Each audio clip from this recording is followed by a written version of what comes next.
Restons debout un petit instant. Dieu bien-aimé, nous te sommes reconnaissants de cet autre privilège que nous avons de nous tenir dans la maison de Dieu et d'adorer le Dieu vivant. Nous sommes si reconnaissants de ce que ce privilège nous soit encore accordé dans ce pays. Et alors, aussi, nous avons de la reconnaissance pour ces gens fidèles, Seigneur, qui ont parcouru de nombreux milles, des centaines de milles, beaucoup d'entre eux. Et certains d'entre eux vont essayer de rentrer en hâte ce soir, en roulant sur les routes nationales et le long de la route nationale. Ô Dieu, je te prie d'être avec eux et de les aider. Guide-les, ô Père. Nous te remercions de nous avoir envoyé cette petite averse qui a rafraîchi l'air temporairement. Et Père, nous te prions de venir nous rencontrer ce soir dans ta parole. En effet, c'est pour ça que nous nous sommes rassemblés, Seigneur. C'est pour te rencontrer dans la parole. Aide-nous, Seigneur, afin que notre rassemblement soit tellement utile à ton royaume et que nous soyons tellement secourus que nous puissions venir au secours des autres. Accorde-nous ces choses que nous demandons au nom de Jésus. Amen. Vous pouvez vous asseoir. Je sors de quelques entretiens privés et juste avant que la réunion commence, Billy m'en avait donné toute une pile, tellement que je ne savais pas trop par où commencer. Mais nous prions Dieu de vous bénir pour cet effort que vous avez fait de rester pour la réunion du soir. Maintenant, Dieu voulant, dimanche matin prochain, je ferai une autre réunion. Je viens d'en parler aux pasteurs et cela leur convient. Et maintenant, je voudrais avoir le temps de souligner la présence de tous mes bons amis qui sont ici. Mais je sais que vous attendez. Il fait chaud. Alors, je ne prendrai pas le temps de le faire. Et je vais me contenter de dire ceci. Que Dieu vous bénisse. Vous savez, je ne connais pas de plus grand souhait qu'on pourrait formuler pour moi que de dire que Dieu vous bénisse. Voyez? S'il fait ça, c'est tout ce qu'il me faut. Juste ça. Je trouve que c'est la plus belle parole du système linguistique. Que Dieu vous bénisse. Et bon, et je sais qu'il le fait. Et comme je le disais à ma femme il y a quelques instants, j'essayais de prendre un bain et je n'arrivais pas à me sécher. Je m'essuyais et après j'étais encore mouillé. Je m'essuyais et je n'arrivais même pas à mettre ma chemise. C'est un peu différent à Tucson. Il fait à peu près 2 fois plus chaud qu'ici, mais ce qu'il y a, c'est qu'on n'a pas de sueur. Il n'y a aucune humidité dans l'air, alors ça s'évapore dès qu'on sort. On met un bassin d'eau là et il n'y en a plus. On ne peut pas transpirer parce que c'est tout simplement absorbé avant qu'on puisse transpirer. On transpire, oui, mais ça ne se voit jamais. Alors ici, j'ai essayé, je me suis donné un mal fou pour me sécher. Alors, et je suis trempé en ce moment. J'étais là-bas dans la pièce et nous y avons fait venir 7 ou 8 personnes, des cas urgents, et qu'il fallait voir tout de suite. Maintenant, la raison pour laquelle je vous retiens ici et que je vous demande de venir, c'est parce que je considère que c'est utile pour nous. Je ne ferai pas ça, mes amis. J'ai trop d'estime pour vous, pour faire ça. Juste de venir pour entendre parler quelqu'un, ou pour écouter ce que moi je pourrais avoir à dire, ou quelque chose. Je ne ferai pas ça. Ce ne serait pas bien. Ce ne serait pas de montrer que je vous aime, juste de venir comme ça. Et je ne crois pas que vous venez, même si je sais que vous m'aimez, comme moi je vous aime. Et alors, je le sais, sinon vous ne feriez pas les choses que vous faites. Alors, j'ai assez d'estime pour vous.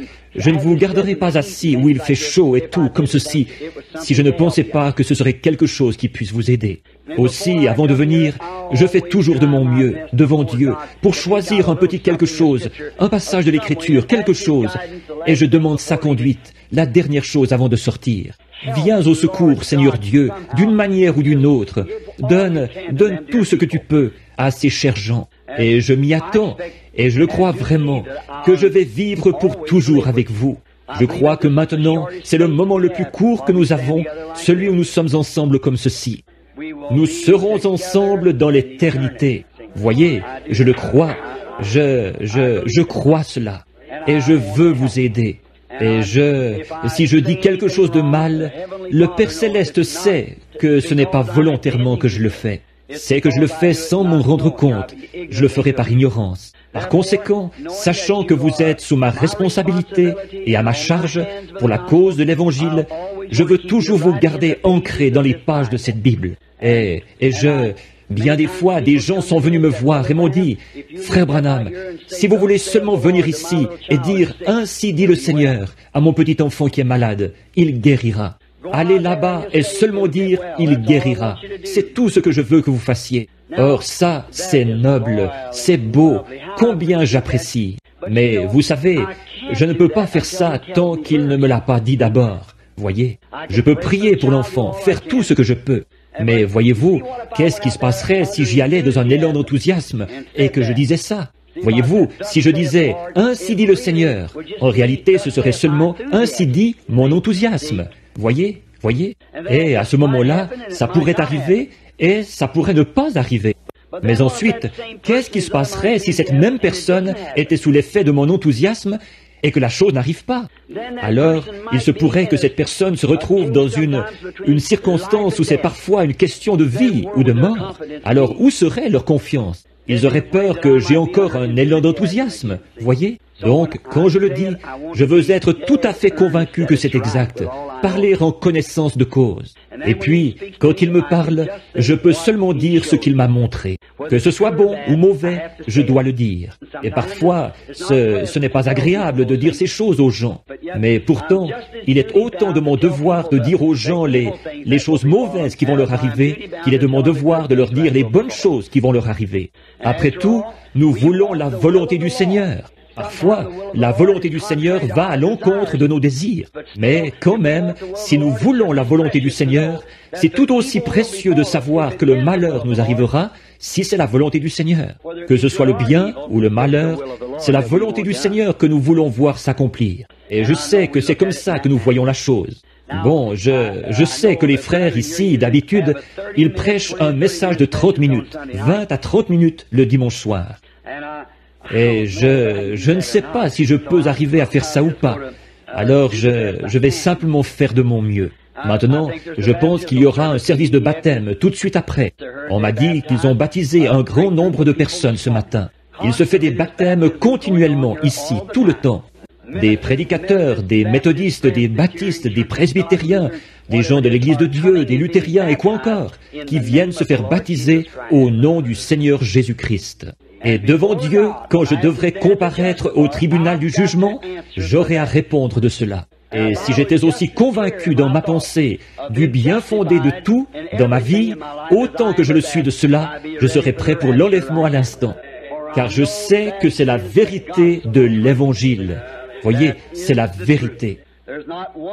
Il n'y a pas un seul passage de la Bible où qui que ce soit ait jamais été baptisé autrement qu'au nom de Jésus-Christ. Le mandat de Père, Fils et Saint-Esprit, c'est seulement « Allez, faites de toutes les nations des disciples, les baptisant au nom du Père, Fils, Saint-Esprit. » Non pas de citer ce titre sur eux, mais de les baptiser au nom du Père, Fils, Saint-Esprit, ce qui est le Seigneur Jésus-Christ. Dans la Bible, tout le monde a été baptisé au nom de Jésus-Christ. Et la Bible dit que quiconque en retranchera une seule parole, ou y ajoutera une seule parole, de quelque manière que ce soit, malheur à eux.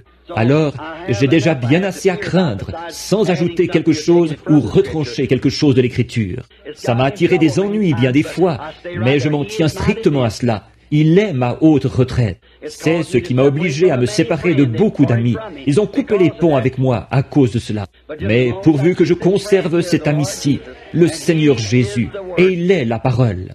Peu importe que le sentier soit rugueux, le chemin difficile, il est passé par là aussi. Et s'ils appellent le maître de la maison Belzébul, à combien plus forte raison appelleront-ils ainsi ceux qui sont ses disciples? Maintenant, que le Seigneur soit avec vous tous, qu'il vous bénisse tout au long de cette semaine, et qu'il vous donne ce que je peux demander de mieux à Dieu pour vous. C'est là ma prière. Maintenant, nous allons lire dans la précieuse parole. Et maintenant, souvenez-vous encore, mercredi soir, est-ce qu'il y aura réunion de prière au milieu de la semaine, ou quelque chose? Lundi et mardi soir, il y aura réunion de prière dans un foyer. Je suppose que les gens sont au courant. Frère Junior Jackson Est-il dans le bâtiment? Frère Jackson, il est ici, frère Jackson. Bien, il y a un autre frère Jackson ici, Et frère Don Raddle, est-il dans le bâtiment ce soir? Frère Don, juste ici. Et beaucoup d'autres frères. Je vois les frères ici de l'Arkansas et de la Louisiane et de différents endroits, un peu partout dans le pays. Et il y a des frères âgés qui sont ici ce soir aussi. Il y a frère Thomas Kidd, assis ici sur la droite, qui aura 84 ans dans quelques jours. Il y a à peu près 3 ou 4 ans, on l'avait opéré de la prostate et il se mourait du cancer. Le médecin l'avait tout simplement condamné. J'ai failli donner le coup de grâce à ma vieille voiture pour venir jusqu'à lui, là-bas dans l'Ohio. Et le Seigneur Jésus l'a guéri. Il lui a redonné la santé et l'a rétabli. Et le voici, lui et sa petite compagne ce soir. Beaucoup d'entre vous les connaissent. Peut-être que certains ne les connaissent pas. Mais voici un homme et une femme qui prêchaient l'Évangile avant que je sois né. Pensez-y. Et moi, je suis un vieil homme, voyez. Alors, je les regarde, et de voir qu'ils sont encore actifs, je reprends courage. Tous nous connaissons frère Bill Dow, assis ici, au coin. Et, oh, combien nous sommes reconnaissants de toutes les grandes bénédictions de Dieu. Puisse-t-elle continuer à être avec nous jusqu'à ce que cette dernière trompette sonne. Et vous savez, nous serons tous ensemble enlevés à la rencontre du Seigneur dans les airs. Pensez-y, des gens disparus. On ne vous voit plus, mais vous vous rassemblez avec le reste du groupe. Les vivants, qui seront restés pour la venue du Seigneur, ne devanceront pas, ou ne feront pas obstacle, c'est ça le mot, à ceux qui se sont endormis, pas qui sont morts. Non, les chrétiens ne meurent pas, ils prennent seulement un peu de repos, voyez-vous, c'est tout. Oh là là, et la trompette de Dieu sonnera, et les morts en Christ ressusciteront premièrement, ils apparaîtront à un grand nombre de personnes. Et tout à coup, vous êtes simplement là à regarder. Eh bien, voilà un frère. Alors vous savez que ça ne va pas tarder. Quelques minutes, et nous serons changés en un instant, en un clin d'œil. Et avec eux, tous ensemble, nous disparaîtrons de la terre, enlevés à la rencontre du Seigneur dans les airs. Et de penser, avec tout ce que nous avons vu dans les Écritures, et les confirmations claires de l'heure où nous vivons, ça pourrait arriver avant la fin de la réunion. Pensez un peu à ça, ce soir même. Alors, sur cette base-là, nous abordons sa parole. Alors que nous prenons dans Hébreux chapitre 13, et nous allons lire du verset 10 au verset 14. D'Hébreux 10 Hébreux 13, 10 à 14. Maintenant, comme je l'ai déjà dit, quand nous promettons fidélité à la patrie devant notre drapeau, ce qui est très bien, nous nous levons toujours pendant que nous promettons fidélité à la patrie. Et tous les autres événements importants, nous nous levons par respect où nous faisons un salut et tout pour notre pays. Et quand ils jouent The Star Spangled Banner, nous nous tenons au garde à vous. Aussi nous qui sommes des soldats chrétiens, tenons-nous au garde à vous pendant que nous lirons la parole de Dieu.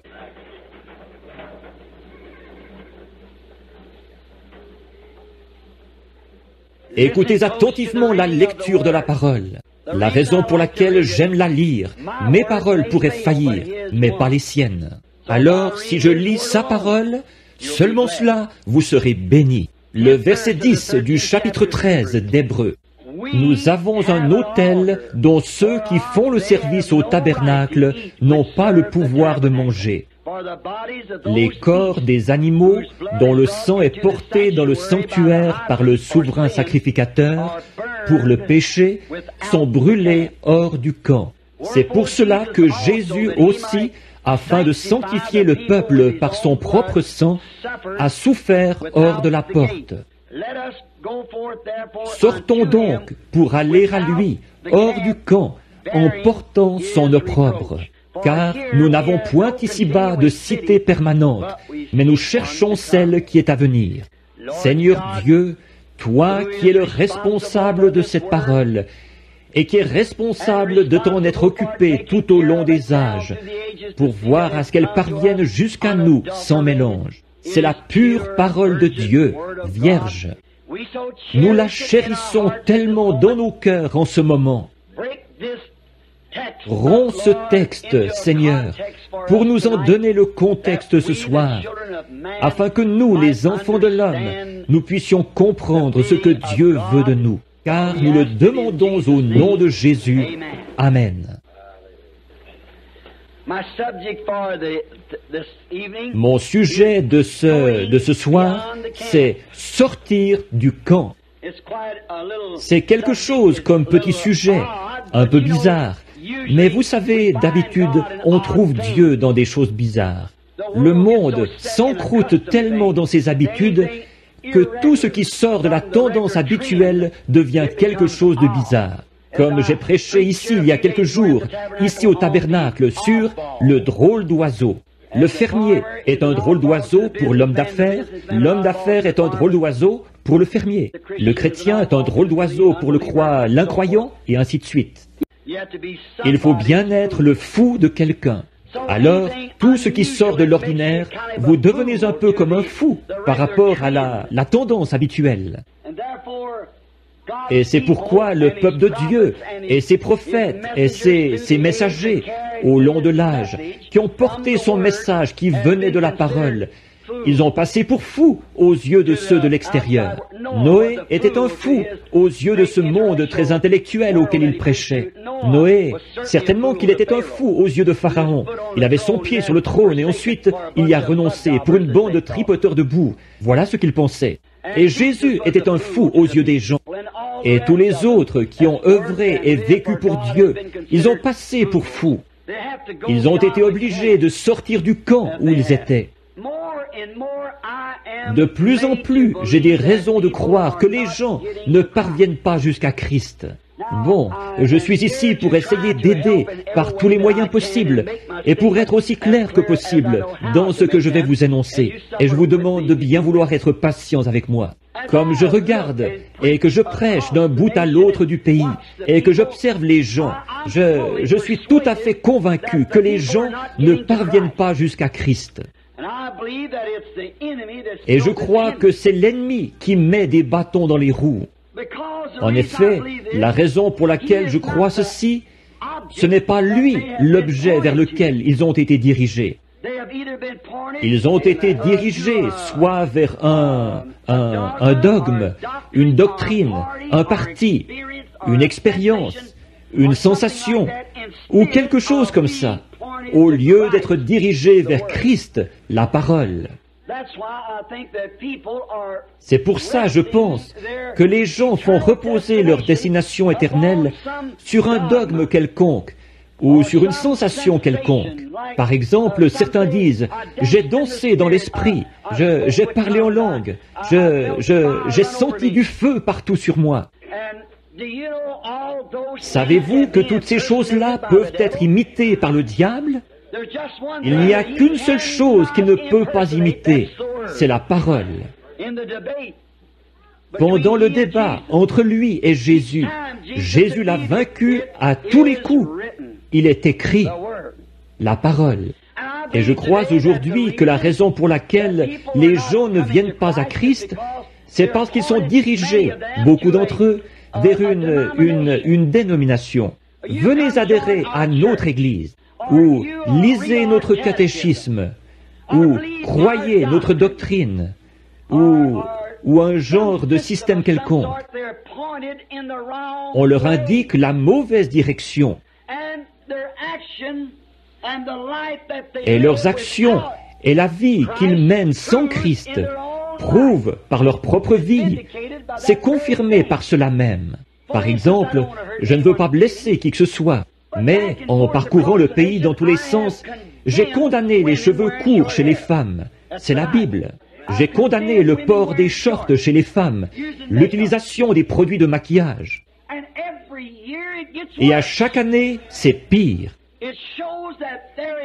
On voit par là qu'il y a un autre doigt quelque part qui leur indique une autre direction.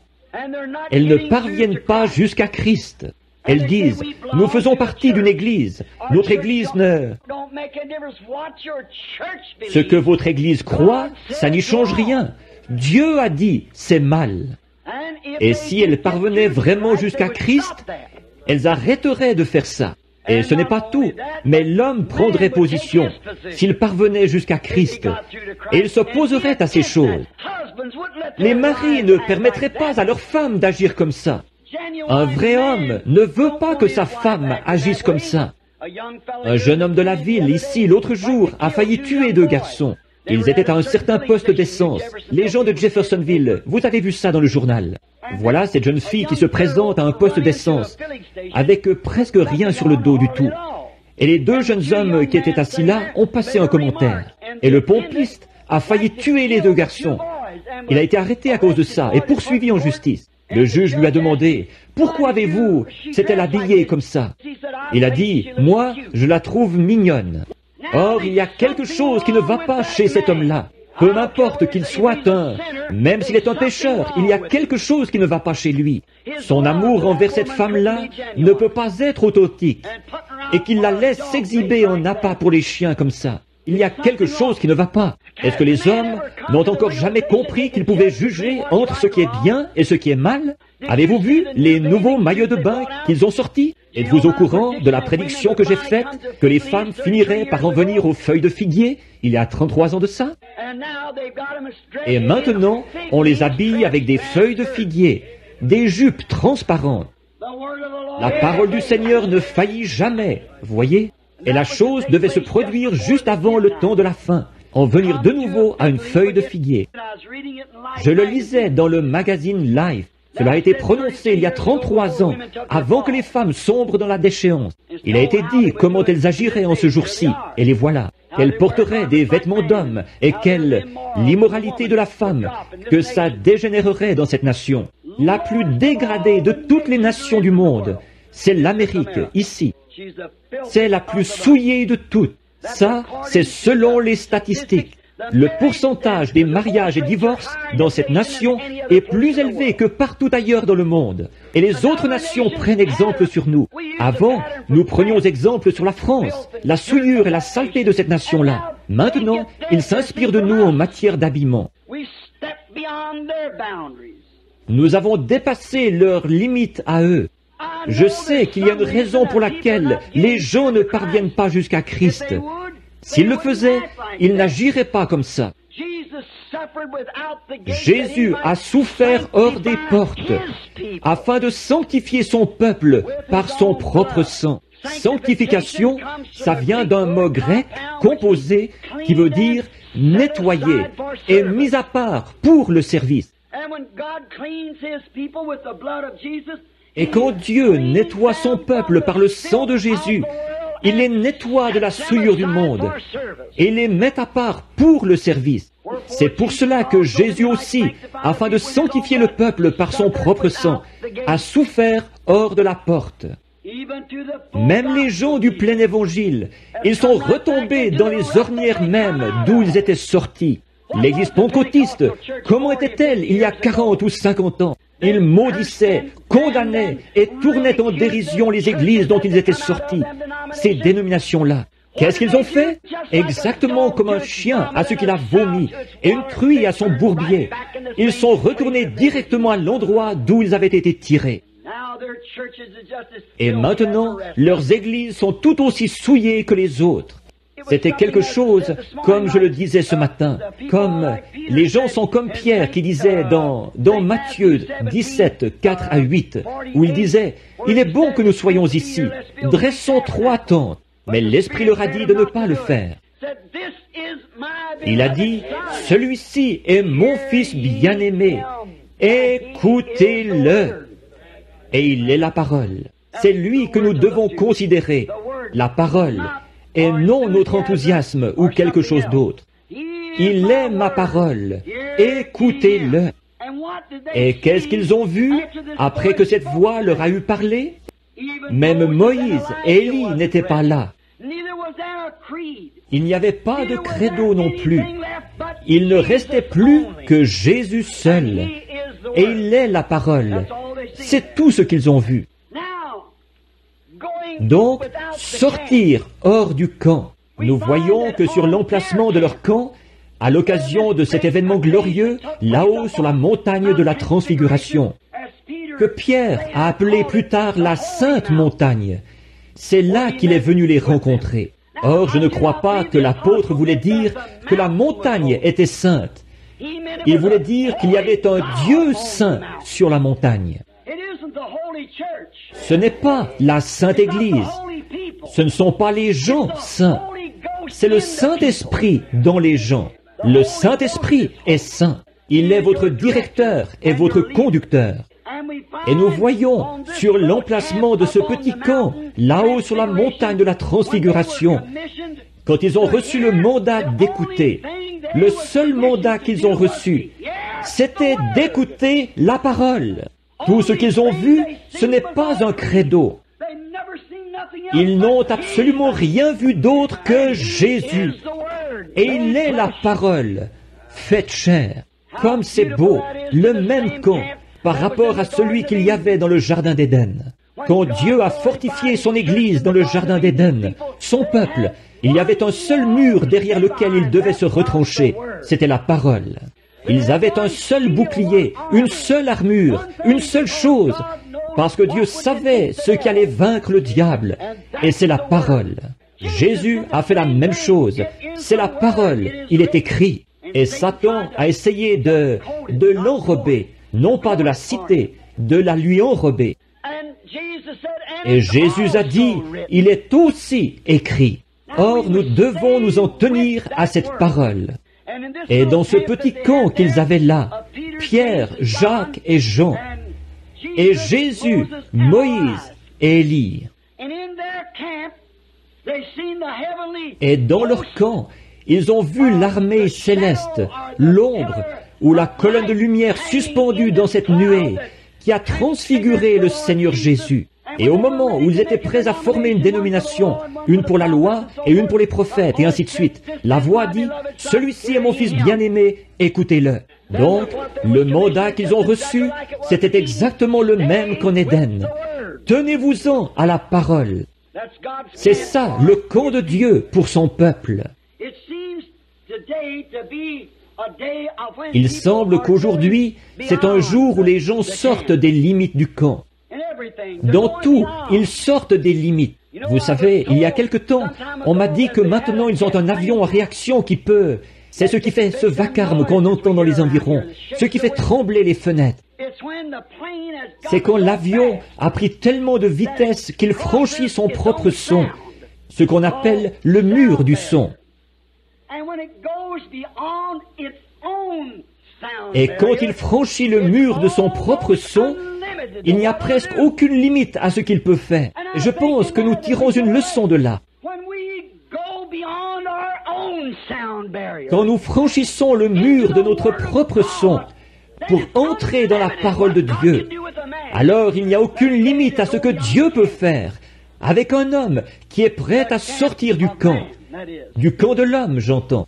Maintenant, nous voyons là, sortir du camp, sortir de ceci. Je vois que Satan, lui aussi, il entraîne son peuple à sortir du camp de la raison, à sortir du camp du bon sens. Satan qui entraîne son peuple à sortir du camp de l'autre côté. Dieu qui entraîne son peuple à sortir du camp de cet autre côté, ici. Et Satan les a fait sortir du camp de la simple décence. Quand on en arrive au point où les gens, et qu'ils puissent se conduire et agir et s'en tirer en faisant les choses qu'ils font aujourd'hui, côté moralité. Je n'arrive pas à concevoir qu'un homme puisse exhiber sa femme, habillée comme ça, et ensuite claquer quelqu'un pour l'avoir insulté. Cela dépasse les limites du bon sens. Il devrait faire preuve de plus de jugement. Cela dépasse les limites de la simple décence. Où est le point d'arrêt?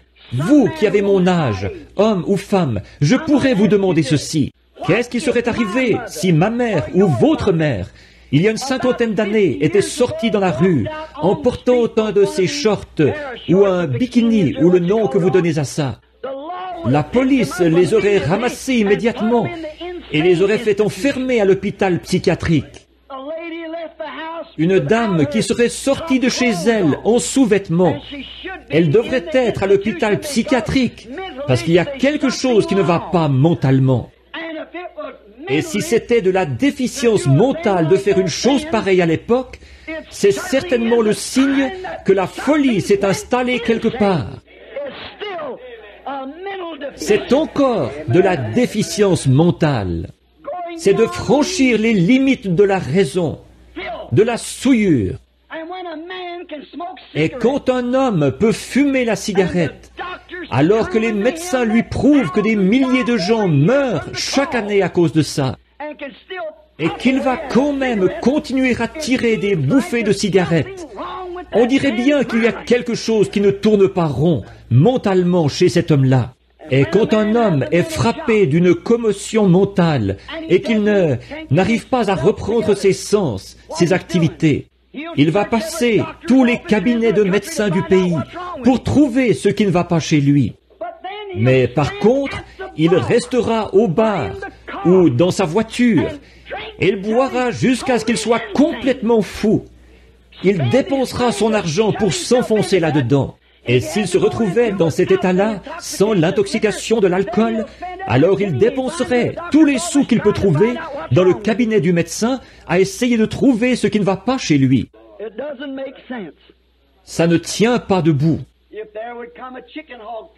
Si un faucon volait au-dessus de la ville, et que je prenais ma carabine, que j'allais dans ma cour de derrière et que je tirais sur ce faucon, 10 minutes plus tard, je serais en prison.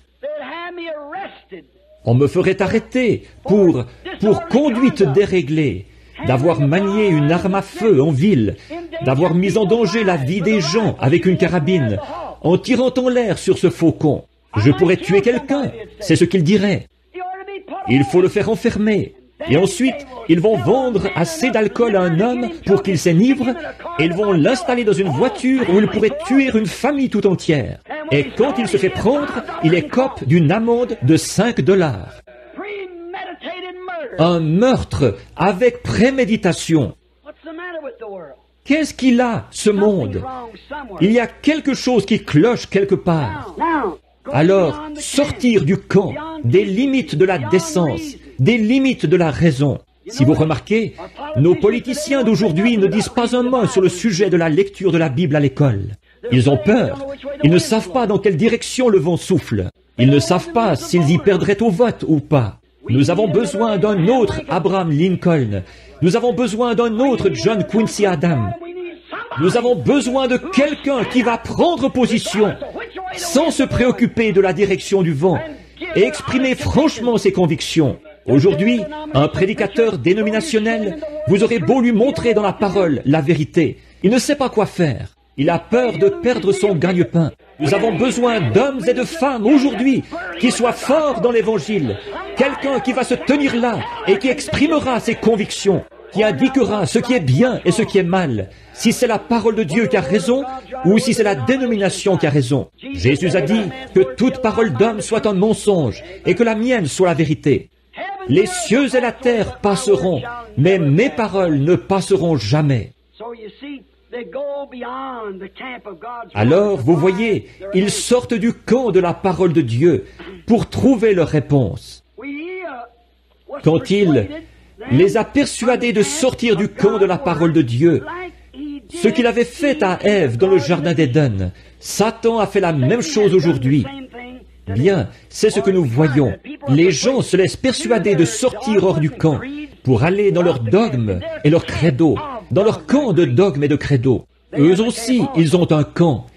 Et c'est comme ça qu'ils se retrouvent dans son camp à lui.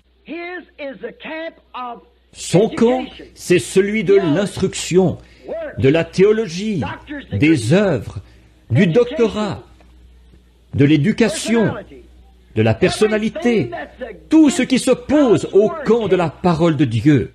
Dieu a un camp pour son peuple. Les dénominations ont leur propre camp. Il y a 3000 ans, un homme pouvait rencontrer Dieu presque n'importe où.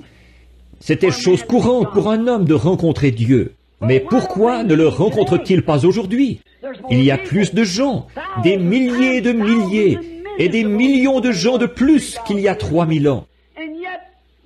Et pourtant, Dieu est une espèce d'antiquité dont on a déjà parlé, de l'histoire ancienne. Les gens ne rencontrent pas Dieu en personne, comme ils le faisaient il y a bien des années. Comme je le disais, environ 3000 ans. Ce n'est pas courant pour un homme de rencontrer Dieu. Si un homme en parle, il passe pour un fou, quelqu'un qui a perdu la tête. C'est tellement inhabituel pour eux. Dans le cas d'Abraham et dans son camp, mais c'était presque un fait journalier pour Abraham de rencontrer Dieu. Il lui parlait. Non seulement cela, mais quand ils sont allés à Guérar faire un séjour là-bas, nous voyons que là-bas, Dieu était dans le camp avec Abimelech, un Philistin. C'était chose très courante.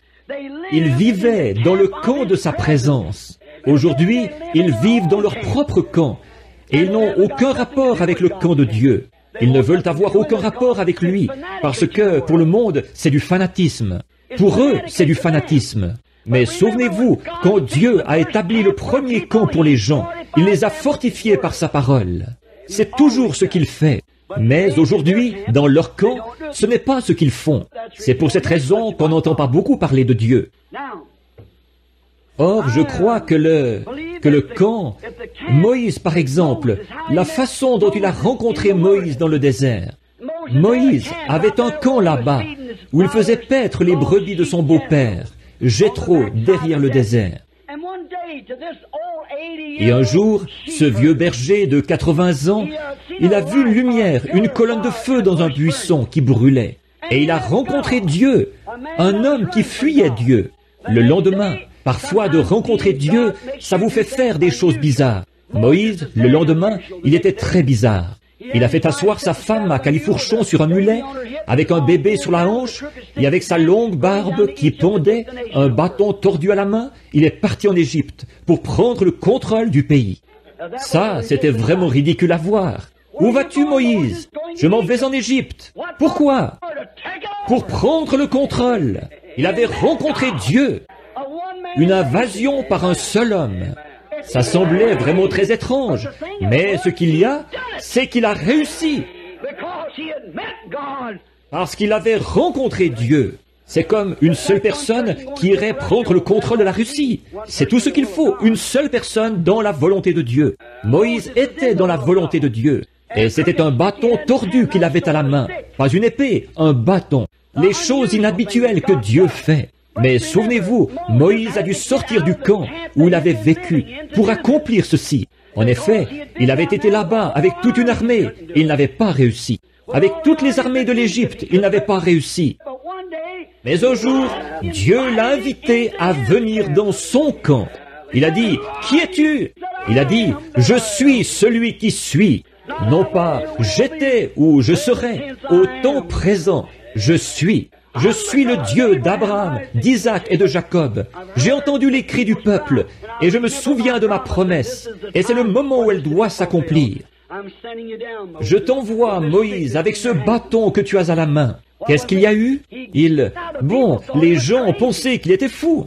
Mais qu'est-ce qu'il avait fait? Il était sorti de son propre camp. Pharaon l'avait instruit pendant 40 ans dans le camp de l'école. Et il avait échoué. Et Dieu a mis un autre 40 ans pour sortir tout cela de lui. Toute son instruction et toute sa théologie, ce qu'il avait appris, il a fallu 40 ans pour faire sortir tout cela de lui. Et ensuite, Dieu l'a utilisé pendant 40 ans. Dieu a beaucoup de mal à préparer son homme. Mais vous voyez, il n'a jamais pu avoir l'emprise sur Moïse tant que Moïse n'est pas sorti de son propre camp fait de main d'homme. Sorti de la manière militaire de faire les choses et de la manière naturelle de faire les choses pour se tourner vers la manière surnaturelle de faire les choses. Ensuite, quand il est entré dans ce camp-là, Dieu a pu l'utiliser. Maintenant, nous voyons que dans ce désert, nous remarquons quand ils ont pris position et qu'ils sont sortis de l'Égypte pour entrer dans le camp de Dieu, ils sont sortis du camp des sacrificateurs et de tous ceux qui leur disaient « Vendez-vous comme esclaves pour le temps qu'il vous reste ». Quand Moïse, le prophète, est venu et qu'il a confirmé que la parole de Dieu était proche, que Dieu, qui avait fait la promesse, était là pour délivrer les gens. Ils sont sortis du camp où ils se trouvaient pour entrer dans le camp de la parole promise de Dieu de l'heure. Ils ont cru ce prophète-là parce que le signe, la confirmation, prouvait qu'il s'agissait précisément de la parole de Dieu. Et les choses qu'il a faites ont prouvé que c'était juste. Et la colonne de feu l'a suivi tout le long du trajet, prouvant qu'il s'agissait de la parole de Dieu. Or, dans ce camp, des miracles, des signes et des prodiges, il y en avait dans ce camp. Ils les ont fait sortir pour les emmener dans le désert. Ils ont quitté leur camp naturel. Ils ont quitté le camp de la boue. Ils ont quitté le camp fait de paille et de briques pour demeurer dans des tentes, là-bas dans le désert, où il n'y avait pas de grain ni rien d'autre. Parfois, Dieu nous demande de faire des choses qui, selon notre façon de penser, sont insensées. Et si jamais vous quittez le camp de votre propre raisonnement, c'est là que vous trouverez Dieu. Remarquez, quand ils sont partis dans le désert, il y a eu des miracles, des signes, quand ils sont passés dans ce camp-là. Maintenant, souvenez-vous, ils ont quitté le camp de l'Égypte et ils sont partis dans le désert avec le camp de Dieu. Comment savez-vous que ça l'était? Dieu avait dit, « Ton peuple séjournera pendant 400 ans, mais je les ferai sortir par une main forte et je leur donnerai ce pays-ci. » Et ils étaient en route, en suivant une lumière confirmée, un prophète confirmé, avec des signes, des prodiges, démontrant que Dieu était dans le camp. Et ils étaient en route. Ils avaient une colonne de feu, ils avaient un prophète, ils avaient de la manne, ils avaient des eaux vives. Amen. Ils avaient changé de campement. Ils ont été obligés de le faire. Ils n'auraient pas pu voir ces choses en Égypte. Ils ont été obligés de changer de campement pour pouvoir voir le surnaturel. Et les gens d'aujourd'hui aussi, ils seront obligés de changer de camp, de sortir de ces dénominations qui disent « Les jours des miracles sont passés, le baptême du Saint-Esprit, ça n'existe pas. » Et tous ces passages de l'Écriture, là, c'est faux, c'est bon pour un autre âge. Vous serez obligés de changer de campement, de sortir de ce camp-là pour aller là où tout est possible. Toutes ces choses confirmaient sa présence dans le camp. Maintenant, remarquez, alors eux, ils avaient formé un camp fait de main d'hommes, de tradition et de credo, après la mort de Moïse. Et Dieu a traité avec les gens pendant de nombreuses années. Dieu n'est plus dans son camp, dans leur camp, parce qu'ils se sont formés un camp par leurs propres moyens. Souvenez-vous, quand ils ont été appelés à sortir de l'Égypte, Dieu leur avait fourni un prophète. Il leur avait fourni un agneau pour le sacrifice. Il leur avait fourni tout ce dont ils avaient besoin. Une parole, un signe, un miracle, un prophète pour les conduire, une expiation pour prendre soin d'eux, la colonne de feu pour les conduire. Et une fois arrivés dans le désert, ils n'étaient toujours pas satisfaits. Ils voulaient avoir quelque chose à faire eux-mêmes. La grâce avait fourni tout cela. Maintenant, ils voulaient avoir quelque chose à faire eux-mêmes. Pour pouvoir former une organisation, faire des histoires, se quereller, s'énerver. Qui allait être le souverain sacrificateur? Et qui serait ceci, cela ou autre chose? Un jour, Dieu a dit, « Moïse, sépare-toi du milieu de ces gens. » Et il les a simplement engloutis lors de la révolte de Corée.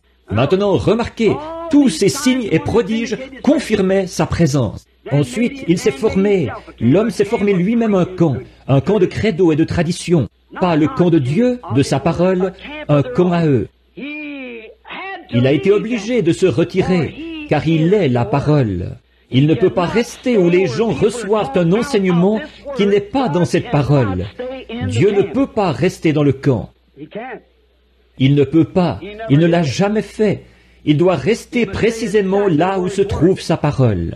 Ensuite, quand il a été obligé de quitter ce camp-là, de tout ce groupe de gens qu'il avait fait sortir de l'Égypte, il est demeuré uniquement avec ses prophètes, à qui sa parole est venue. La parole est venue aux prophètes pour confirmer l'heure. Il demeurait avec les prophètes et il révélait aux prophètes. Comme il prononçait la malédiction sur les gens et prononçait la malédiction sur la chose. Et Dieu leur enseignait ses commandements et comment il fallait vivre. Et les gens s'y opposaient toujours, et ils persécutaient le prophète, et ils finissaient par le lapider ou le scier en morceaux pour s'en débarrasser. Jésus a dit, « Lequel des prophètes vos pères n'ont-ils pas assassiné?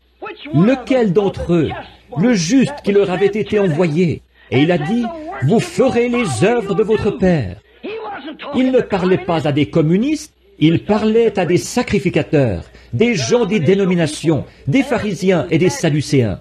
Je suppose que sa voix n'aurait pas beaucoup changé ce soir. Ce serait seulement un peu pire, peut-être pour eux. Donc, nous voyons qu'ensuite, il est demeuré avec son prophète. Il est alors devenu un étranger pour eux, car il demeure uniquement dans sa parole pour la confirmer. La Bible dit qu'il veille sur sa parole pour la confirmer. Il essaye de trouver quelqu'un. S'il trouve seulement un homme tiède comme Samson, Samson a abandonné sa force à Dieu, mais il a donné son cœur à Delilah. C'est comme ça, très souvent aujourd'hui, que nous faisons.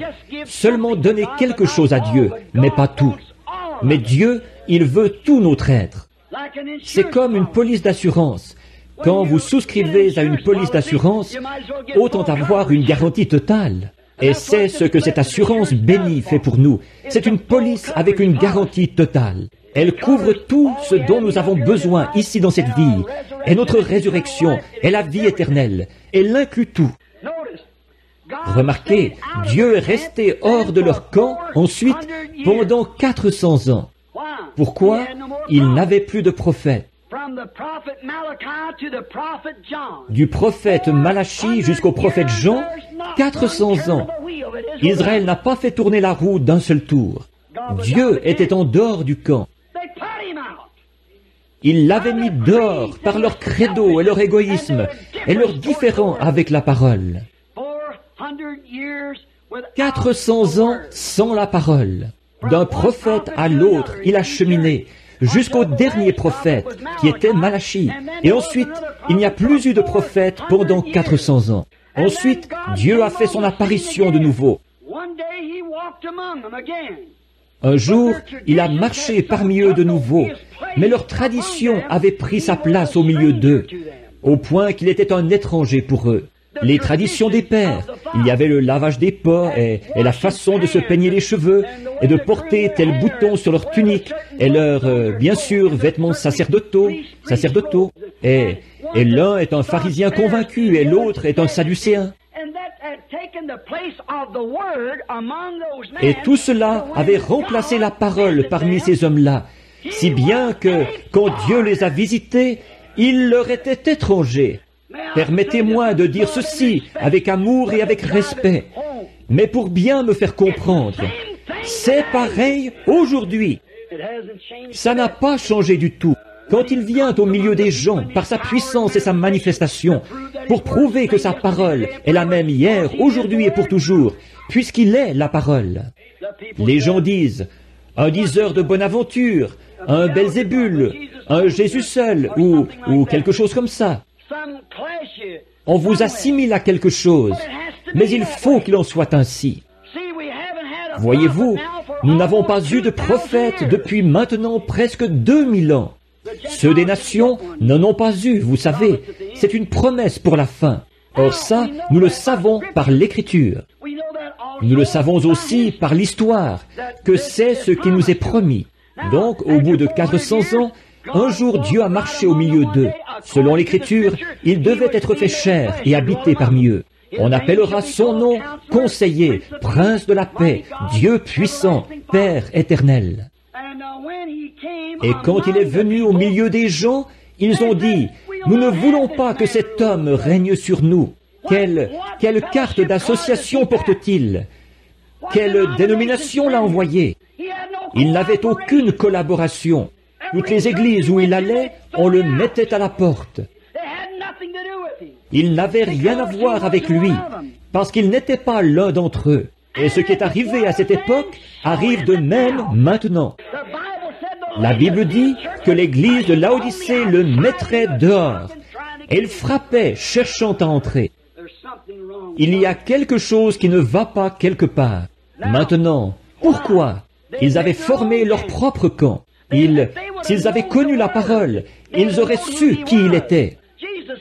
Jésus a dit, si vous sondez les Écritures, parce que vous pensez avoir en elles la vie éternelle, ce sont elles qui vous déclarent qui je suis. C'est ce que dit l'Écriture. Alors, elles rendent témoignage de moi. Et si je ne fais pas les œuvres qu'il avait été promis que je ferais, si je ne fais pas les œuvres que mon Père, la parole, au commencement était la parole, et la parole était avec Dieu, et la parole était Dieu, et la parole a été faite chair, et elle a habité parmi nous. Or, si je suis cette personne-là, sondez les Écritures, et voyez ce que je suis censé faire. Et si je ne remplis pas les conditions requises, si mes œuvres, les œuvres dont la parole rend témoignage, par lesquelles le Père rend témoignage de moi, si elles ne confirment pas qui je suis, alors je suis dans l'erreur. C'est exact. Si vous ne pouvez pas me croire, croyez la parole, il a dit, les œuvres que la parole produit. Voyez-vous, il était un étranger parmi eux. Ils ne l'ont pas reconnu. Nous n'aurons rien à voir avec ce personnage. Il n'est qu'un curieux personnage qui est né là-bas, quelque part dans une étable. Il croyait que sa mère avait eu ce bébé avant qu'il naisse, ou avant qu'il avait eu ce bébé, qu'il était un enfant illégitime plutôt.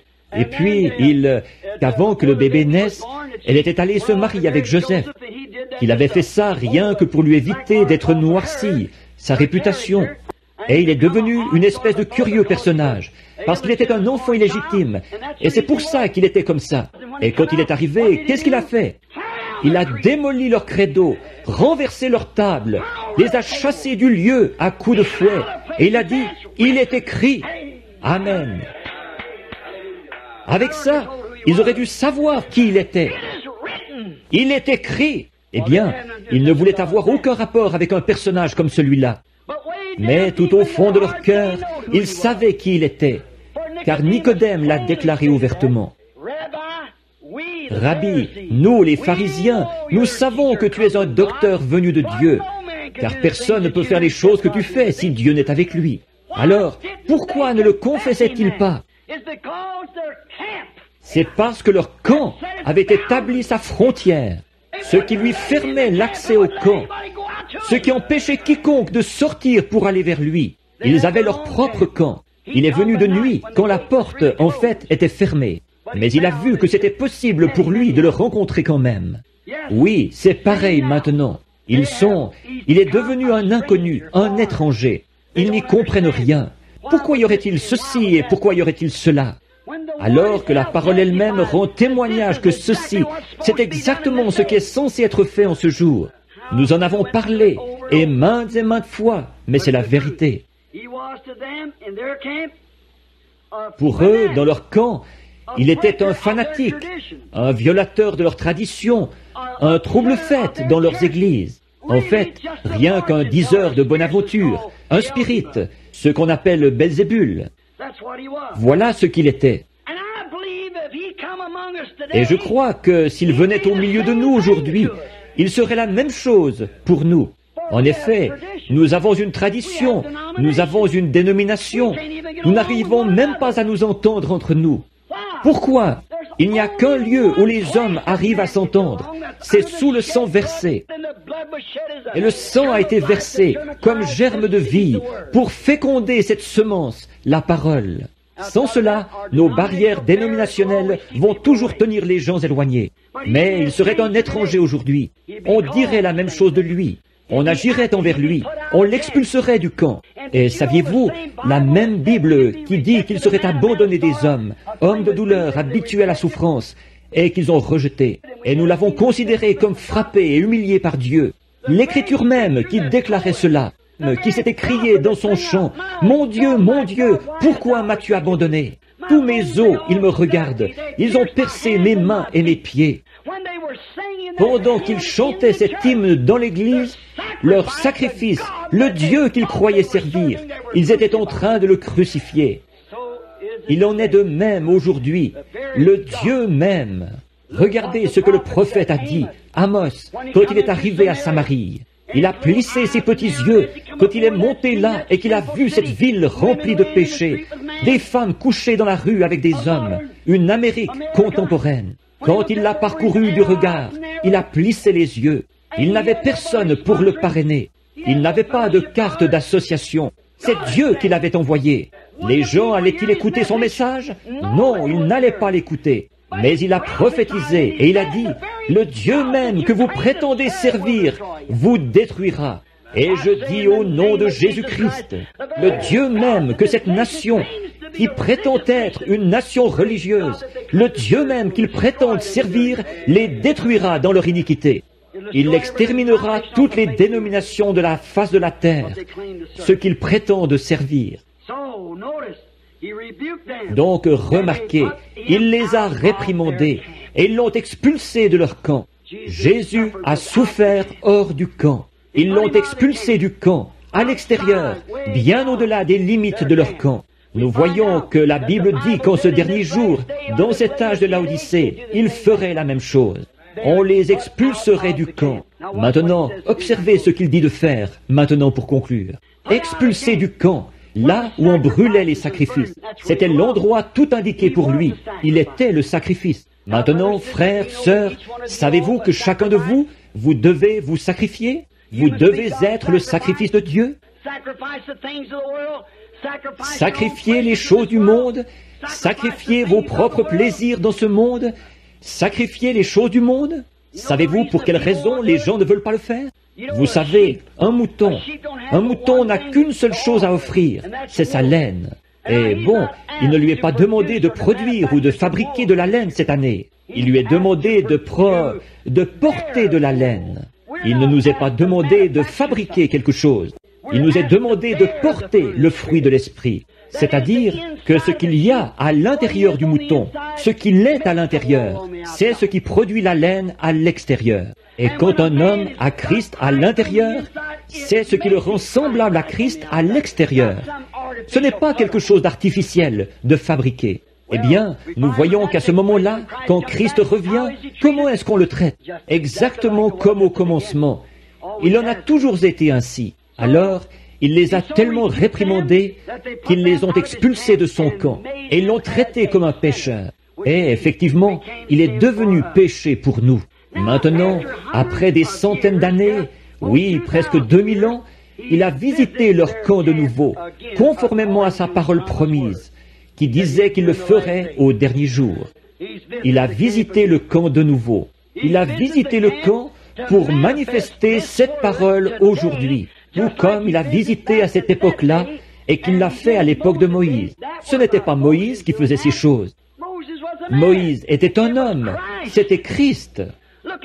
Considérez Joseph, sa vie, aimé de son père, haï de ses frères parce qu'il était un voyant. Et ils l'ont haï sans raison.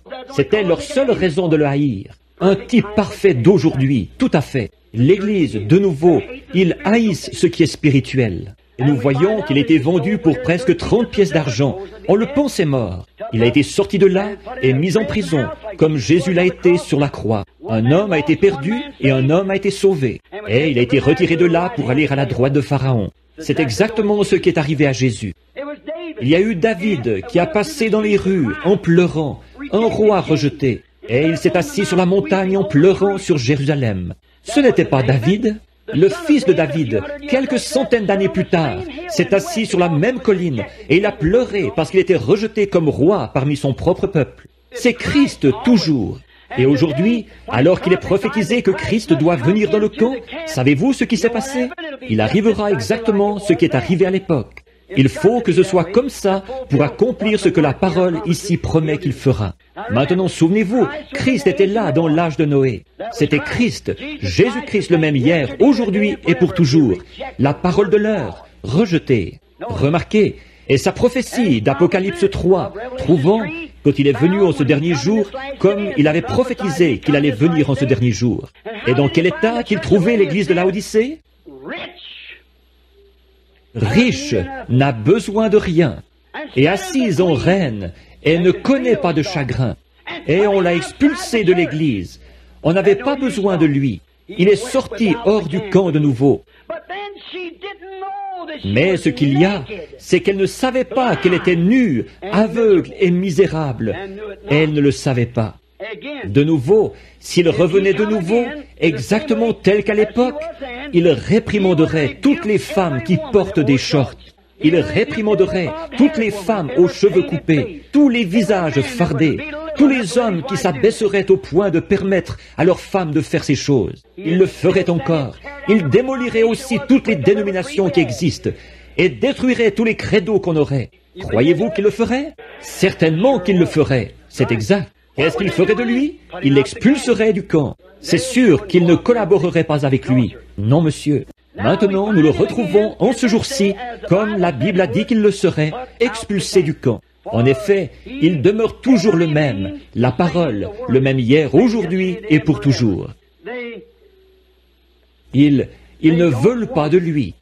Ils l'ont rejeté de nouveau avec leurs conseils. Aujourd'hui, ils préféreraient, comme ils l'avaient fait à l'époque, quand il est passé en jugement. Aujourd'hui, alors que la parole passe en jugement, qu'est-ce qui s'est passé? Ils ont rejeté de nouveau, comme ils l'avaient fait à l'époque, et ils ont accepté un Barabbas, un meurtrier, plutôt que Christ. Le Conseil ferait la même chose. Et aujourd'hui, parce qu'ils ont rejeté la parole et la confirmation parfaite de l'heure, ils se sont vendus et ils ont préféré un Barabbas, le Conseil mondial des Églises, un meurtrier de la parole. Il renie sa parole, renie son baptême, renie sa puissance, renie ses signes. Et encore une fois, par un credo ou une tradition, de porter son col tourné vers l'arrière et tout. En se forgeant des credos et tout, ils essayent par des bonnes œuvres.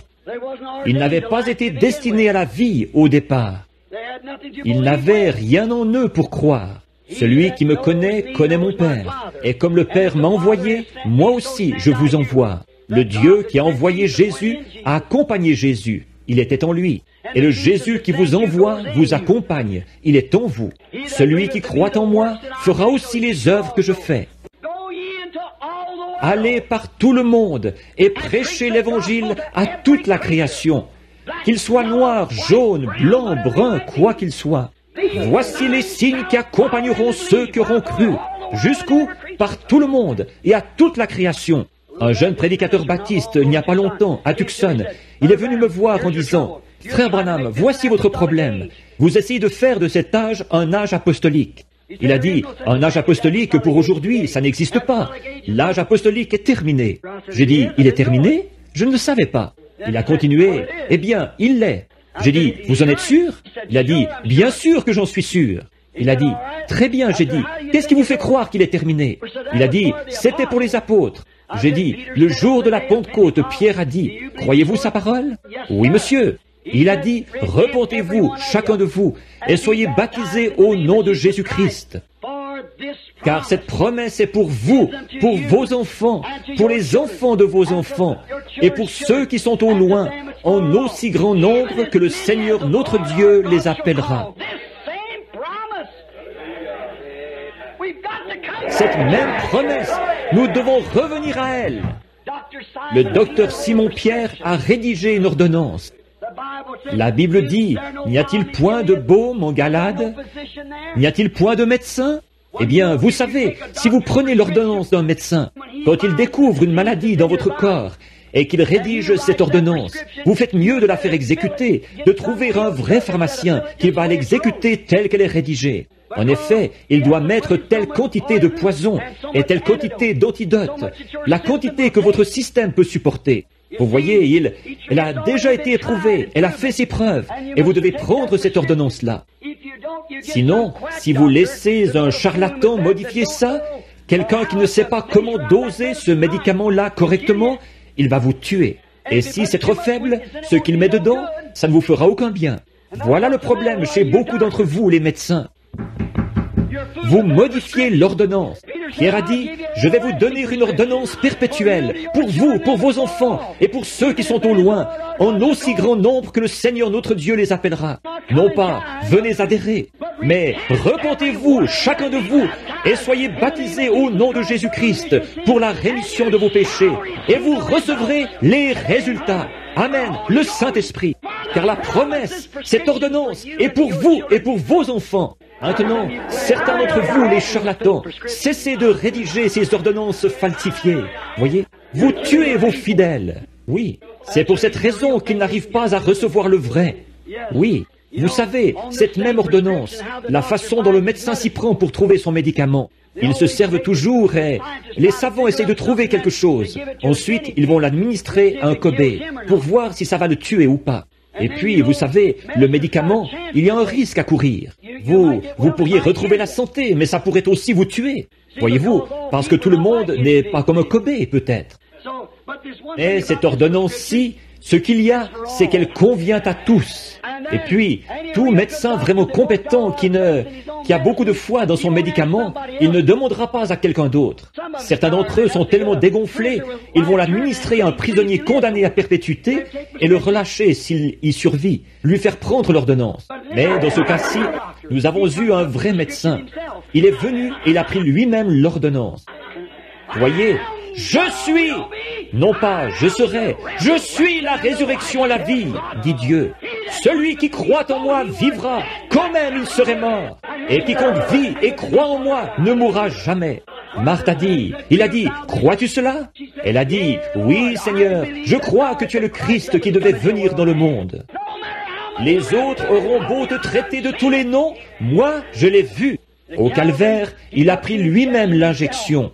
Et le matin de Pâques, la mort n'a pas pu le retenir. Je suis la résurrection et la vie. Ils lui ont injecté la mort, mais il est ressuscité, triomphant de la mort, du séjour des morts et de la tombe. Il a pris lui-même l'injection, et il a envoyé des médecins qui avaient la révélation de qui il était, pour qu'ils rédigent une ordonnance. Qui dit-on que je suis, moi, le Fils de l'homme? Pierre a dit, tu es le Christ, le Fils du Dieu vivant. Il a dit, tu es heureux, Simon, maintenant tu as compris. Je te donne les clés du royaume. Ce que tu liras sur la terre, je le lirai dans le ciel. Si tu délies quelque chose sur la terre, je le délierai dans le ciel. Quand les gens ont vu tout ce qui se passait, ils ont dit, que pouvons-nous faire pour recevoir cette inoculation? C'est là qu'il a lu l'ordonnance. Il a dit, maintenant je vais rédiger une ordonnance. Elle est pour vous, pour vos enfants et pour ceux qui sont au loin, en aussi grand nombre que le Seigneur notre Dieu les appellera jamais. Ne modifiez pas l'ordonnance, vous mourrez. Ils l'affaiblissent tellement aujourd'hui, si bien que ce n'est que de l'eau dénominationnelle. C'est exact. Un liquide d'embaumement qu'ils injectent dans un homme mort pour qu'il soit encore plus mort. Oh, mes frères, il y a une véritable onction. Elle sert à la guérison de l'âme. Seulement, ne modifiez pas l'ordonnance. Prenez l'ordonnance exactement telle qu'elle est rédigée. Dieu est obligé à sa parole. Il n'est pas obligé au credo, au dogme ou à la dénomination. Il est obligé à sa parole. Suivez l'ordonnance, c'est le départ, la base. Commencez, vous vous êtes engagé alors et vous êtes prêt à vous mettre à l'œuvre. Remarquez, hors du camp. Aujourd'hui, ils ont choisi un Barabbas. Alors que l'Évangile a sillonné le monde d'un bout à l'autre, de grands signes et prodiges ont accompagné le réveil. Mais au lieu d'entrer et de passer à l'action, ils s'associent avec Barabbas. Plutôt que d'accepter ces absurdités et tout, dans notre Église, nous garderons le même style que les autres. Maintenant, Rome et tous les autres, ils se sont rassemblés, un Barabbas. Remarquez, à ce moment-là, nous sommes dans ce grand camp-là. Nous sommes invités à sortir de ce camp-là. Jésus aussi, afin de sanctifier le peuple par son propre sang, a souffert hors de la porte. Allons à lui hors de la porte. Observez, en portant son opprobre. Pourquoi jetait-on l'opprobre sur lui? Pas parce qu'il était méthodiste ou baptiste, je peux vous le certifier. Pas parce qu'il était pharisien ou sadducéen, parce qu'il était la parole confirmée. En portant son opprobre, à cause de quoi? De la parole confirmée. C'est exact, c'est ce qu'il a fait. Il a dit, si je ne fais pas les œuvres de mon Père, ne me croyez pas. Si je ne suis pas la réponse à toutes les questions des Écritures. Le Jésus du Nouveau Testament, c'était le Jéhovah de l'Ancien. Tout à fait exact. Je crois, comme je vous le disais ici, il y a quelque temps, ou quelque part à une réunion. Ce n'était peut-être pas ici. Le Jéhovah de l'Ancien Testament est le Jésus du Nouveau. Vous vous souvenez quand j'étais à la chasse à l'écureuil ce matin-là, et qu'il y a eu ces 3 grandes tiges là, qui ont tout abouti au même endroit là-bas, sur la montagne. J'étais là à regarder ça. Je me suis approché et j'ai enlevé mon chapeau. J'ai déposé ma carabine, je suis monté. Et une voix qui a secoué les bois a dit, le Jésus du Nouveau Testament est le Jéhovah de l'Ancien. Reste fidèle. Aussi, un peu plus bas, c'est là que les écureuils étaient apparus, alors qu'ils avaient été créés, alors qu'il n'y en avait aucun là. Voyez, c'est la vérité, ça. Voyez, c'est la vérité. Alors Dieu, devant qui je me tiens, sait que c'est la vérité. C'est exact, c'est la vérité. Au Kentucky même, il y a des gens assis ici même ce soir qui étaient présents quand c'est arrivé de nouveau. La même chose, oui. Nous savons que c'est la vérité, le Jésus de l'Ancien Testament. Comme quand les Chinois ont commencé à s'installer ici, ils ne savaient ni lire ni écrire notre langue, mais c'étaient de très bons blanchisseurs. Alors on allait à la blanchisserie chinoise. Ils se procuraient simplement des petites étiquettes toutes blanches. Ils ne pouvaient pas lire quoi que ce soit. Et ils savaient que s'il écrivait quelque chose, vous ne pourriez pas le lire. Alors, quand vous vous présentiez là, ils prenaient simplement ce petit bout de papier blanc, quelque chose un peu comme ceci, disons, ici, et le déchiraient d'une certaine manière, comme ça. Bon, ils vous remettaient un bout de papier et ils gardaient l'autre bout de papier. Ensuite, quand vous retourniez chercher votre linge, ils disaient « Montrez-moi votre bout de papier ». Ils les prenaient, s'ils correspondaient, ça y était. Vos vêtements sales, vous les repreniez nettoyés. Et Jésus a correspondu à chaque prophétie.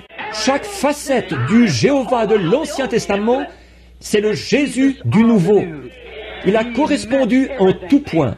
Permettez-moi de dire ceci, avec la crainte de Dieu et avec respect, mais avec amour, mais avec sincérité, en sachant à quoi m'en tenir. Le message de cette heure a correspondu en tout point à ce que la Bible avait annoncé pour cette heure. Maintenant, si vous avez des vêtements sales, apportez-les. Oui, avez-vous été lavé dans le sang de l'agneau? Remarquez, en portant son opprobre, parce qu'il était la parole confirmée. C'était comme ça à l'époque, c'est pareil maintenant. Il est le même hier, aujourd'hui et pour toujours. Hébreux 13, 12 et 13. Nous voyons Hébreux 8, 13, 8 aussi. En portant sa honte de l'Évangile, en portant son nom, il a dit « Je suis venu au nom de mon Père ». Le nom du Père, qu'est-ce que c'est? Il est venu au nom de son Père. Il a dit « Je suis venu au nom de mon Père et vous ne m'avez pas reçu ». Eh bien, le nom du Père, qu'est-ce que c'est? Vous devriez le savoir, je pense. Voyez? En portant l'opprobre de la parole. Elle était toujours emportée hors de leur camp. Ils la mettaient à la porte. On rira et on se moquera de vous. Et aujourd'hui, quand j'ai commencé à parcourir le pays, je ne parle pas de moi, je vous en prie, n'allez pas penser que c'est quelque chose de personnel. Mais mon temps est écoulé, et j'ai une dizaine de pages ici. Vous pouvez voir ce qu'il reste ici. Voyez, bon, de mes notes. Mais écoutez, au début, en commençant, avez-vous remarqué Jésus au début, quand il a commencé? Oh, le jeune rabbin. Oh, il était un homme formidable. Venez chez nous, venez nous prêcher. Mais un jour, il s'est assis devant eux et il a dit, « Si vous ne mangez la chair du Fils de l'homme, et si vous ne buvez son sang, vous n'avez point la vie en vous-même. » Qu'est-ce que vous pensez que les docteurs et les intellectuels de la foule se sont dit? Cet homme est un vampire. Voyez? Il veut qu'on boive du sang humain. C'est trop pour nous, ça. Éloignez-vous de lui. Les sacrificateurs disaient qu'il était fou. Je le crois. Et la Bible dit qu'ils sont partis. Il avait aussi avec lui 70 prédicateurs qui avaient été ordonnés.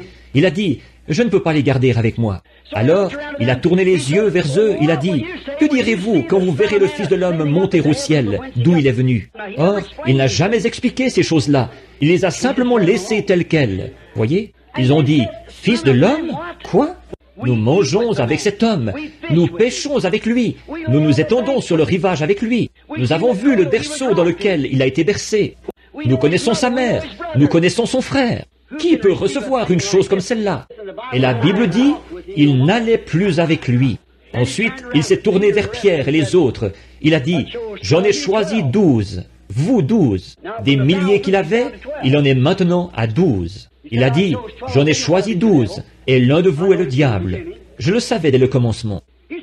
Il a dit, maintenant, voulez-vous aller avec eux? Il n'avait pas à dorloter et à chouchouter et « Je te prendrai comme diacre si tu acceptes d'adhérer à mon église. » Voyez?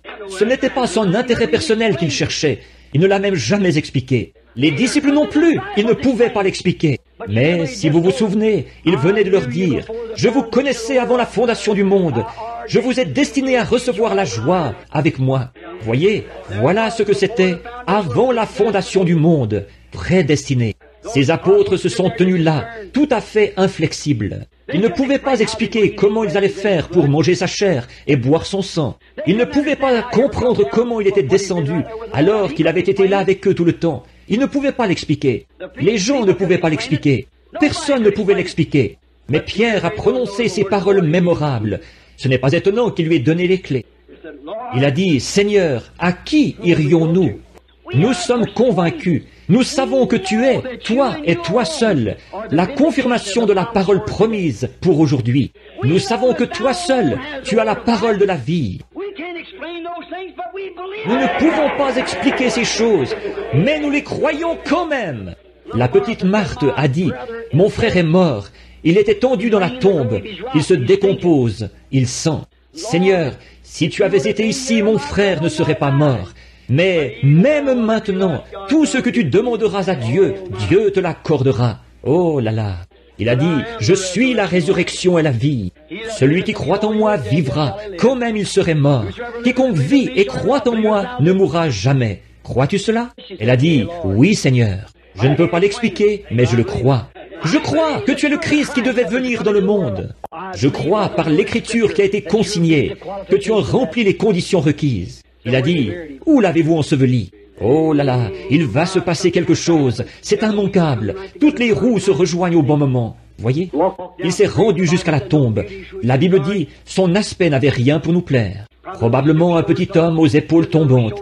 Il s'est tenu là avec ses petites épaules qui s'affaissaient, fatigué et épuisé par cette marche. Il a dit, « Lazare, sors !» Et un homme qui était mort depuis 4 jours s'est levé sur ses pieds.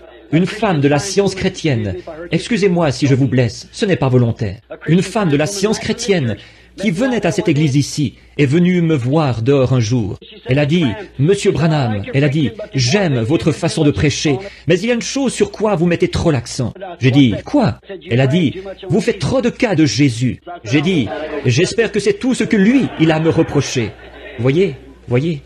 Elle a dit, « Vous le rendez divin. » Voyez-vous, eux, ils ne croient pas qu'il était divin. Ils croient qu'il n'était qu'un homme comme les autres, un bon enseignant, un philosophe. Elle a dit, « Vous le rendez divin. » Et il n'était pas divin. J'ai dit, « Oh oui, il l'était. » Elle a dit, « Si je vous prouve par votre propre Bible qu'il n'est pas divin, le croirez-vous » J'ai dit, « Ma Bible dit, je crois la parole, c'est ce qu'il est. » Elle a dit, dans Jean chapitre 11, quand Jésus est allé à la tombe de Lazare, la Bible dit qu'il a pleuré. J'ai dit, quel rapport? Elle a dit, eh bien, ça montre qu'il n'était pas divin. J'ai dit, c'est que vous ne voyez pas qui était cet homme. Il était à la fois Dieu et homme.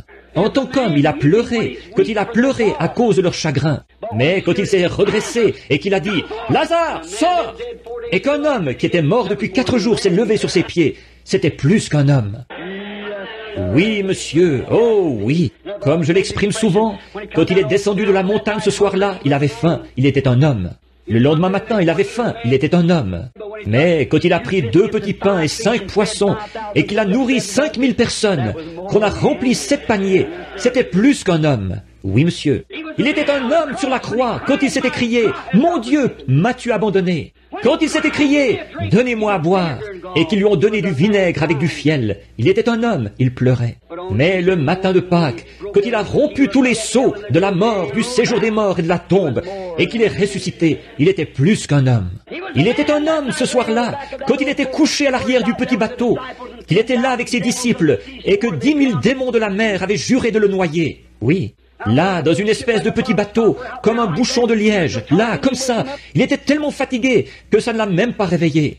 Il était un homme quand il dormait. Et quand il a posé le pied sur le bastingage du bateau, qu'il a levé les yeux et qu'il a dit « Silence, tais-toi » et que les vents et les vagues lui ont obéi, c'était plus qu'un homme, c'était Dieu. Ce n'est pas étonnant que le poète ait dit « Par sa vie, il m'a aimé, par sa mort, il m'a sauvé, par son ensevelissement, il a emporté mes péchés au loin, par sa résurrection, il a justifié gratuitement pour toujours. Un jour, il reviendra, ô jour glorieux. Oui, monsieur, sortez du camp, peu m'importe le prix à payer. Je porterai cette croix consacrée jusqu'à ce que la mort me libère. Alors j'irai dans l'enlèvement pour porter une couronne. » Pour conclure, je dirais ceci. Il y a quelque temps, je lisais une histoire au sujet d'un juge. C'était un homme juste, un brave homme, il était aimé. Et il y avait un groupe de gens dans la ville qui croyaient qu'ils pourraient se permettre n'importe quoi. Alors, ils étaient dans l'abondance. Alors, ils ont ouvert une maison malfamée, tenu un débit de boissons, des boissons, et tout ce qu'il y a dans le genre. C'était illégal. Ils se sont fait prendre par la loi, la police judiciaire, et ils ont été traduits en justice. Et quand tous les gens de la ville, de la petite ville, se sont rassemblés là-bas, ils savaient que cet homme avait fait beaucoup de choses dans la région. Cet homme qui avait tenu cet établissement malfamé. Et le jury a reconnu cet homme coupable, parce qu'il avait été pris sur le fait. Et donc, le juge l'a reconnu coupable et l'a condamné à tant d'années de prison, sans mise en liberté sous caution, sans droit d'appel ni rien. Il y a envoyé, parce que c'est ce qui était écrit dans le droit. À l'extérieur du palais de justice, les gens se sont précipités vers lui en disant « Sais-tu quoi? Toutes les personnes de cette ville vont te haïr. » Ils ont dit « Ils te haïssent d'avoir pris cette décision-là au sujet de cet homme. » C'étaient tous des joueurs eux-mêmes. Ils ont dit « Nous allons tous te haïr. Nous ne t'élirons plus jamais. Jamais plus un seul d'entre nous ne votera pour toi. » Il le huait alors qu'il descendait dans la rue. Il s'est arrêté un petit instant. Il a dit « Laissez-moi dire un mot. » Il a dit « J'ai fait exactement ce que mon devoir me commandait. » Cet homme était coupable, qui qu'il soit. Il fallait que je prononce une sentence contre lui, selon la loi que j'ai juré de faire observer. Il a dit « Tu es haï dans cette ville. » Il a dit « Mais je suis beaucoup aimé chez nous par les miens. » Nous pourrions penser la même chose, si vous me permettez l'expression. J'ai défendu ce pourquoi j'ai été sauvé, faire observer la parole de Dieu. Je sais que les dénominations me haïssent à cause des choses que je dis, mais je suis beaucoup aimé dans sa maison, parmi son peuple. Prions. Seigneur Jésus, il se peut que nous soyons haïs du monde, mais nous sommes aimés du Père. Aide-nous, Dieu bien-aimé. Aide ces gens, afin que chacun d'eux, Seigneur, que tes bénédictions reposent sur eux. Que nous sortions du camp maintenant, que nous sortions de notre propre façon de penser, que nous agissions en fonction de la pensée de Dieu. La Bible dit ceci, que la pensée qui était en Christ soit en vous. Alors, pensons ces pensées à lui, et non selon notre propre façon de penser, parce que la plupart du temps nous sommes dans l'erreur. Alors, pour être sûr que ce soit sa pensée qui repose en nous, et sa pensée, c'était de faire la volonté du Père, et la volonté du Père, c'est sa parole promise.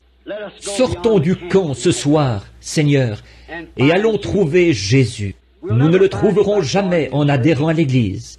Nous ne le trouverons jamais en serrant la main à un certain prédicateur ou en signant un credo ou une promesse que nous faisons d'aller à l'école du dimanche tant de jours dans l'année et tout. Nous le trouverons uniquement dans la parole, parce qu'il est la parole. Et comme nous voyons la promesse de ce jour-ci, qu'il serait hors du camp, expulsé de nouveau. Maintenant, sortons du camp, prêts à porter son opprobre. Haï de ce monde, mais aimé de celui qui nous a invités à venir dans le camp. Accorde-le, Seigneur. S'il y en a ici qui ne le connaissent pas et qui ne sont jamais sortis du camp de la filiation à une certaine église, pourtant vous faites profession d'être chrétien, mais quand vous dites « ces choses, je crois qu'elles sont pour une autre époque », cela montre que ce ne peut pas être le Saint-Esprit. Comment un homme qui est rempli du Saint-Esprit pourrait-il jamais se faire baptiser en utilisant le nom de Père, Fils, Saint-Esprit? Alors que Paul, le grand apôtre, a dit « Si un ange descend du ciel », vous l'avez peut-être fait à un moment donné, par ignorance. Ces gens-là l'avaient fait par ignorance, dans Acte 19. Mais il a dit « Un ange qui prêche quoi que ce soit d'autre, qu'il soit anathème ». Comment pouvez-vous accepter un credo ou un isme, telle ou telle chose, alors que la Bible dit « La promesse est pour vous ». Cette même chose-là, le vrai baptême du Saint-Esprit. Comment le Saint-Esprit, qui a écrit la parole, peut-il être en vous à renier la parole? Comment peut-il renier, alors que le Saint-Esprit lui-même a dit « Si qui que ce soit ajoute une seule parole à ceci, ou en retranche quoi que ce soit, je retrancherai sa part du livre de vie ». Alors, comment le Saint-Esprit peut-il retrancher quoi que ce soit à la parole, ou ajouter quoi que ce soit à la parole? Mon ami, soit ici ou dans le monde invisible où ira cette bande, invisible pour nous en ce moment, que ceci pénètre profondément dans votre cœur, après le message d'enseignement de ce matin, en voyant où nous en sommes. Si vous n'avez encore jamais accepté cette ordonnance dont j'ai parlé tout à l'heure, ne voulez-vous pas la recevoir? Nous sommes ici pour faire tout ce que nous pouvons pour vous, afin de vous aider. Je suis seulement un témoin. Je fais seulement de la propagande. Comme nous avons à Louisville en ce moment le congrès démocrate du Kentucky. Ils sont en train de bâtir la plateforme électorale de leur candidat. Moi aussi, je baptise une plateforme pour mon Seigneur. Ne voulez-vous pas le recevoir ce soir, qu'il soit à vous, avec nos têtes inclinées et nos cœurs aussi en ce moment? Voulez-vous simplement lever vos mains et dire à Dieu, « Pas à moi, je ne suis qu'un homme. » Levez vos mains vers Dieu et dire, « Oh Dieu, sois miséricordieux envers moi. Je veux réellement toutes ces choses dont on m'a parlé. Je veux sortir du camp. On dira ce qu'on voudra, ça m'est égal. Que Dieu vous bénisse. Oh, regardez les mains, regardez les mains. Je veux sortir hors du camp. Peu importe le prix qu'il me faudra payer, je prendrai ma croix et je la porterai chaque jour. Je sortirai du camp. Peu importe ce que les gens diront de moi, je veux le suivre hors du camp. Je suis prêt à y aller. Père Céleste, tu as vu ces mains. Peut-être 100 personnes ou plus dans le bâtiment ont levé la main. Seigneur, il y a quelque chose qui est près d'eux en ce moment.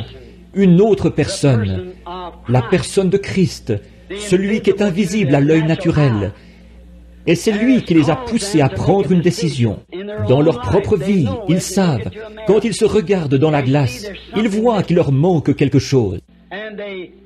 Et ils veulent que leur vie soit façonnée selon la promesse de Dieu.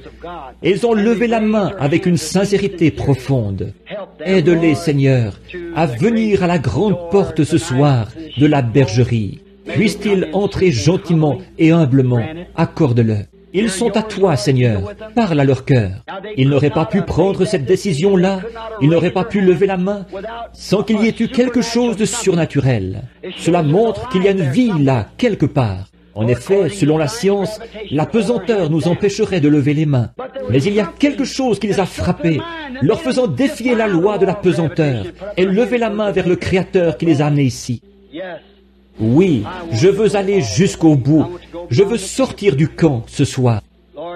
Seigneur, le baptistère est prêt pour la première démarche après la repentance. Ensuite, c'est d'être baptisé avec une promesse de recevoir le Saint-Esprit. En ces derniers jours, un appel à revenir à la foi originelle, l'ordonnance originelle. Nous voyons trop de gens qui sont éloignés de Christ, qui se meurent pour avoir pris ces autres ordonnances, faites de main d'homme. Elles peuvent faire très bien l'affaire dans leur dénomination, mais Seigneur, je veux ton ordonnance à toi. C'est toi notre médecin.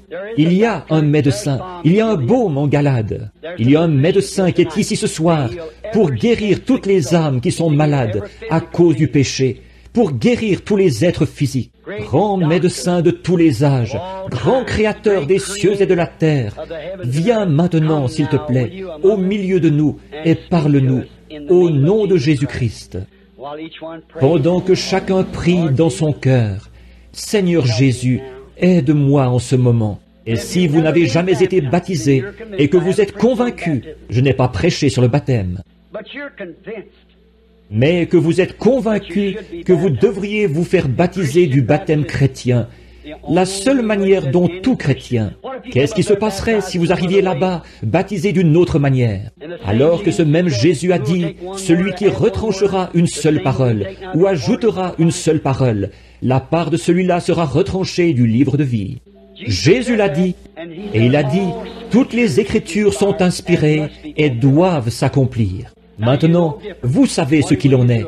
Qu'est-ce que vous allez en faire? Si vous avez seulement eu une sensation ou quelque chose, je crois aux sensations. Si vous avez seulement dansé dans l'esprit, parlé en langue, ça aussi j'y crois. Mais si vous n'êtes pas allé plus loin et que l'esprit que vous avez en vous vous dit de ne pas suivre la parole, alors que vous savez qu'elle est juste, il y a quelque chose qui ne va pas avec cet esprit-là. Ce n'est pas le Saint-Esprit, c'est impossible. Voyez-vous, il identifierait sa propre parole. Ça, vous le savez. Préparez à venir maintenant pendant que nous prions. Jésus de Nazareth, approche-toi maintenant et parle à chaque cœur. Je te les confie. Puisse-t-il être, toutes ces mains, ce sont des trophées du message, Seigneur, venant de toi et de ta grande et auguste présence qui est avec nous en ce moment. Et sensible à l'esprit peut détecter que tu es ici. Cette impressionnante atmosphère sacrée. Accorde-le, Seigneur, à l'instant, au nom de Jésus-Christ. avec nos têtes inclinées, s'il y a des hommes ici qui voudraient se faire baptiser au nom de Jésus-Christ, qui veulent se repentir, qui veulent rechercher le baptême de l'Esprit, il y a une pièce disponible à ma gauche. Pour les femmes, c'est à droite. Il y aura quelqu'un là pour vous donner des directives. Il y a des vêtements de baptême prêts, tout. Maintenant, pendant que nous gardons la tête inclinée en chantant,